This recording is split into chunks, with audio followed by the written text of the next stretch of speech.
kejadian sih, bulan Suro kemarin itu ada kejadian di mana tuh ada kayak tiba-tiba nih ya, ada babi itu masuk ke kampung aku. Tapi apa ya, itu sampai bener-bener apa ya, itu tuh gimana sih kalau kita ngejelasin tuh Kak, waktu babi itu masuk tuh dicariin warga tuh nggak ada. Terus waktu, kan pada ngituin senter kan, dijebak gitulah pada malam berikutnya gitulah. Nah, waktu itu ada yang sembunyi di pohon pisang, gitu. Gelap lah dia, intinya di gelap-gelapan gitu lah. Nah, dia nyaksiin itu katanya babi itu berubah jadi manusia. Nah, pas mau dikejar lagi, itu berubah lagi jadi babi. Terus pas mau dikejar lagi udah nggak ada lagi gitu loh. Nah, di situ juga apa ya? Paling ngeri ya. Tahun 2022 itu ada anak sini namanya Reza. Nah, si Reza ini tuh dia tuh lagi ini cari sinyal gitu loh Kak di luar kampung kita gitu. Ya tapi itu masih kampung kita sih, cuma kayak di jalanan gitulah, di luar desa kita itu kan jalanan kan, terus mau ke perbatasan desa sebelah gitu loh. Nah, di situ tuh itu kan ada kuburan ya di tengah-tengah sawah. Terus pinggir sawah, terus kanan kanan jadi kanan jalan itu sawah, terus ada ada sawah-sawah gitu, terus sebelah kiri itu ada sawah, beberapa petak sawah, terus sungai gitu kan. Nah, di situ si Reza ini sama beberapa temennya, ya kan, sama beberapa temennya itu dia tuh lagi nongkrong gitu loh Kak ceritanya. Lagi nongkrong gitu sambil cari-cari sinyal anak-anak muda kan, itu tahun 2022, ya 2022 ya, 2022 itu. Nah, si Reza ini Kak, tiba-tiba tuh ngeliat kayak itu apa sih kok putih-putih kok kayak melayang gitu, kok kayak loncat-loncat gitu kan gitu. Nah, tapi dia tuh kayak makin penasaran, namanya muda ya kan Kak. Pas waktu disamperin itu jalan ke arah kuburan, betapa kagetnya si Reza itu, ternyata yang dilihat tuh pocong, mukanya tuh darah semua gitu, amis katanya. Itu di situ si Reza itu langsung pulang ke rumah, lari ngibrit lah, sama yang lain-lain juga lari gitu. Tapi yang lain tuh lihat yang dia tuh si Reza doang gitu, sampai si Reza itu posisi bulan puasa loh, itu posisi bulan puasa. Nah, di situ kan Reza itu sampai nggak nafsu makan gitu kan. Nah, si Reza itu akhirnya dipondokin sama bapaknya untuk beberapa waktu untuk diobatin dan kayak bisa lupa gitu dari kejadian itu. Nah, terus ada lagi it, itu juga termasuk ini sih apa namanya, yang pintar, namanya tuh Mbah Jimin ya, Mbah Jimin. Nah, ini waktu aku kecil sih sebenarnya. Jadi ntar kakak rangkai sendiri aja ceritanya. Waktu aku kecil, ya bukan kecil, ya sekitar aku kelas berapa ya? Aku SD, ya mau SD.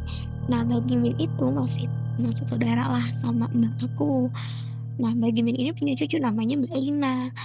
Nah, waktu itu kan Mbak Gimin itu kan meninggal karena sakit sih ya Kak, karena sakit.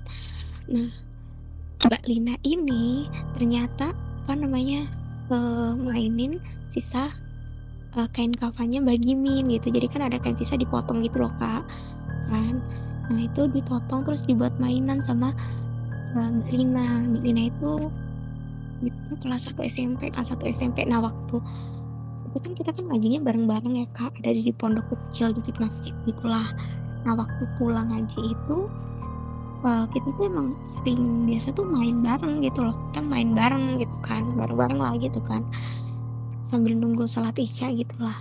Nah, pas kita mau main itu kan Mbak Lina kan mainin tali kain kafan itu kan dibuat ngikat-ngikat gitulah, kayak jual-jualan gitulah, kayak main pasar-pasaran gitulah.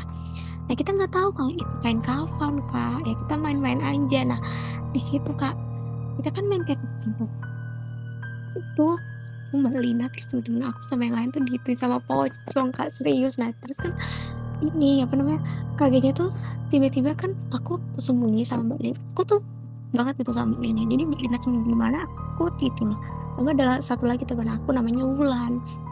Nah, di situ tiba-tiba tuh sebulan gini, kok itu kok ini ya pohon pisang ada matanya. Nah pas dilihat-lihat itu pocong Kak, gila nggak sih? Nah terus kita lari ngibrit kan, kita lari ngibrit, Kak, kita naik tuh ke pohon jambu. Nah pas kita naik ke pohon jambu, ada Kak, ada pocong di atas pohon jambu itu Kak. Nah terus akhirnya kita ngibrit kan pulang. Jadi, arah rumah aku sama Mbak Lina itu tuh beda gitu, berlawanan arah. Nah, rumahnya Mbak Lina ini hampir dekat sama, hutan kecil itu, desa Karangbayi itu. Sedangkan aku mau ke arah timur desa gitu loh, Kak, di tengah-tengah gitulah. Nah, kita semua kan akhirnya lari ngurus pulang ke masing-masing kan, rumah masing-masing.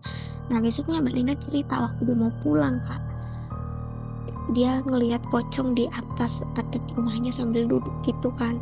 Dia sampai teriak nangis kejar. Nah, terus ibunya Mbak Lina ini sama bapaknya Mbak Lina ini kuat kayak nanya, "Lina kamu kenapa?" gitu kan. Terus Mbak Lina cerita, "Aku dari tadi itu sama pocong terus, Mak." Gitu kan. Itu posisi eee, lagi itu posisi 3 hari setelah Mbaknya meninggal gitulah. Nah di situ apa, di situ, eee, ditanyalah, "Loh, pocong apa? Gak ada pocong, kamu itu aneh ya?" "Nggak tahu." Terus diceritain tuh kan, "Kok kamu bisa gitu, kenapa?" Kan gitu, "Nggak tahu, aku main," gitu kan, kayak ini, kain ini, Mak, gitu, kain ini buat bikin ikatan, apa namanya, pasar-pasaran gitu, buat kayak ngikat-ngikat kayak anti plastik, bekas plastik jajanan gitu loh, Kak, kayak dibuat jualan-jualan gitu, soalnya kan nggak ada tali. Langsung, kain apa?" Digituin kan. Terus akhirnya dikasih lihat, ternyata itu, apa, sisaan kain kafan dari Mbak Gimin.